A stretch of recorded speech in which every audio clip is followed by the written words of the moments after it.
말라기 2장 17절에서 3장 12절 말씀.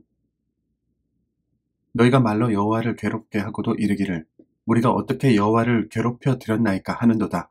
이는 너희가 말하기를 모든 악을 행하는 자는 여호와의 눈에 좋게 보이며 그에게 기쁨이 된다 하며 또 말하기를 정의의 하나님이 어디 계시냐 하미니라. 만군의 여호와가 이르노라. 보라, 내가 내 사자를 보내리니 그가 내 앞에서 길을 준비할 것이요 또 너희가 구하는 바 주가 갑자기 그의 성전에 임하시리니 곧 너희가 사모하는 바 언약의 사자가 임하실 것이라. 그가 임하시는 날을 누가 능히 당하며 그가 나타나는 때에 누가 능히 서리요. 그는 금을 연단하는 자의 불과 표백하는 자의 잿물과 같을 것이라. 그가 은을 연단하여 깨끗하게 하는 자 같이 앉아서 레위 자손을 깨끗하게 하되 금, 은같이 그들을 연단하리니 그들이 공의로운 제물을 나 여호와께 바칠 것이라. 그때 유다와 예루살렘의 봉헌물이 옛날과 고대와 같이 나 여호와께 기쁨이 되려니와 내가 심판하러 너희에게 임할 것이라. 점치는 자에게와 간음하는 자에게와 거짓 맹세하는 자에게와 품꾼의 싹세 대하여 억울하게 하며 과부와 고아를 압제하며 나그네를 억울하게 하며 나를 경외하지 아니하는 자들에게 속히 증언하리라. 만군의 여호와가 말하였느니라. 나 여호와는 변하지 아니하나니 그러므로 야곱의 자손들아 너희가 소멸되지 아니하느니라. 만군의 여호와가 이르노라. 너희 조상들의 날로부터 너희가 나의 규례를 떠나 지키지 아니하였도다. 그런즉 내게로 돌아오라. 그리하면 나도 너희에게로 돌아가리라 하였더니 너희가 이르기를 우리가 어떻게 하여야 돌아가리이까 하는도다. 사람이 어찌 하나님의 것을 도둑질하겠느냐. 그러나 너희는 나의 것을 도둑질하고도 말하기를 우리가 어떻게 주의 것을 도둑질하였나이까 하는도다. 이는 곧 11조와 봉헌물이라. 너희 곧 온 나라가 나의 것을 도둑질하였으므로 너희가 저주를 받았느니라. 만군의 여호와가 이르노라. 너희의 온전한 11조를 창고에 들여 나의 집에 양식이 있게 하고 그것으로 나를 시험하여 내가 하늘 문을 열고 너희에게 복을 쌓을 곳이 없도록 붙지 아니하나 보라. 만군의 여호와가 이르노라. 내가 너희를 위하여 메뚜기를 금하여 너희 토지 소산을 먹어 없애지 못하게 하며 너희 밭에 포도나무 열매가 기한 전에 떨어지지 않게 하리니 너희 땅이 아름다워짐으로 모든 이방인들이 너희를 복되다 하리라.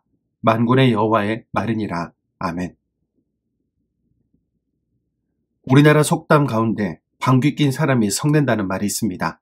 이런 사람들의 특징은 아무리 알아듣게 이야기하고 설득해도 끝까지 자기 의만 내세운다는 거죠.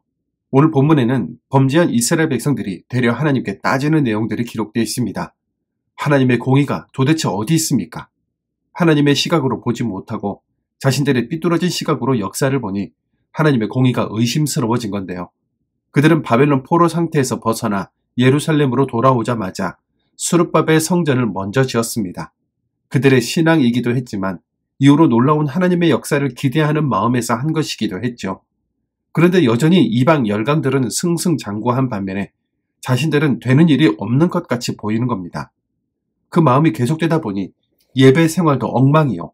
성적인 방종도 서슴지 않았을 뿐만 아니라 헌금 생활도 제멋대로 하고 있던 중이었죠. 하나님은 적반하장의 태도를 보이는 이스라엘에게 내 사자를 보내겠다 하십니다. 이 사자는 메시아의 길을 닦을 세례 요한을 의미하면서 동시에 죄에서 구원할 메시아 예수 그리스도를 보내겠다는 말씀이기도 하죠.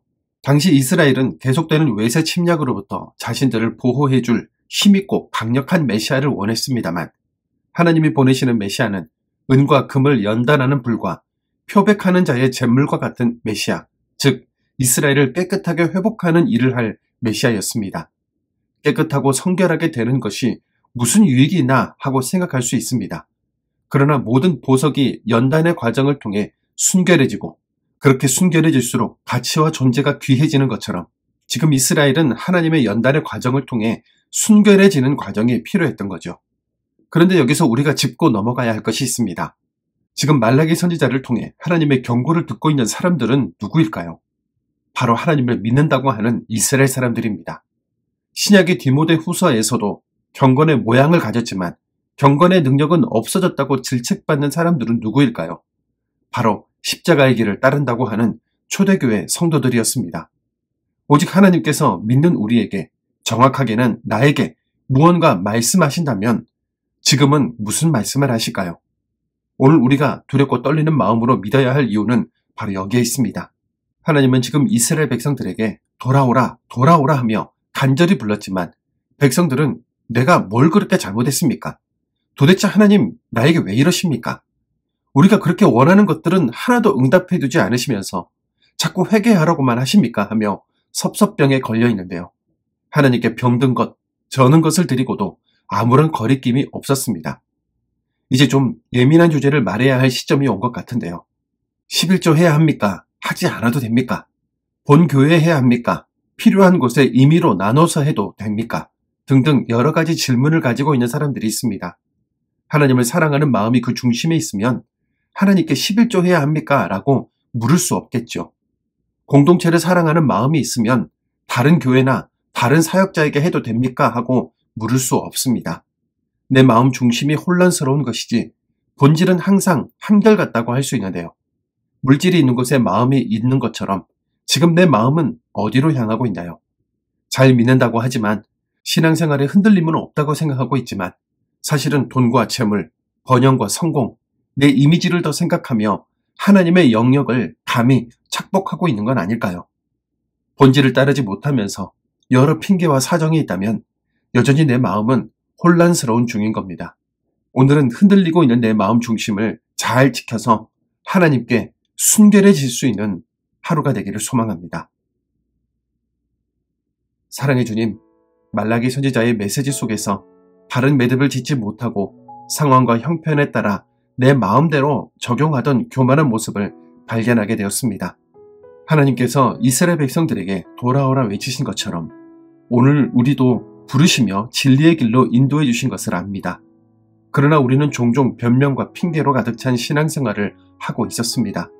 하나님의 뜻을 그대로 따르기보다 내 이익과 만족을 우선하며 말씀의 중심을 온전히 하나님께 두지 못했던 모습을 회개합니다. 용서하여 주옵소서. 오늘 말씀을 마음에 깊이 새기고 주님을 사랑하는 마음으로 우리의 시간과 재물, 예배와 헌신을 드릴 수 있는 믿음을 허락하여 주옵소서. 우리의 삶이 하나님께 기쁨이 되게 하시고 핑계와 변명이 아닌 순종과 믿음의 열매로 가득한 삶이 되게 하여 주옵소서. 예수님의 이름으로 기도드립니다. 아멘.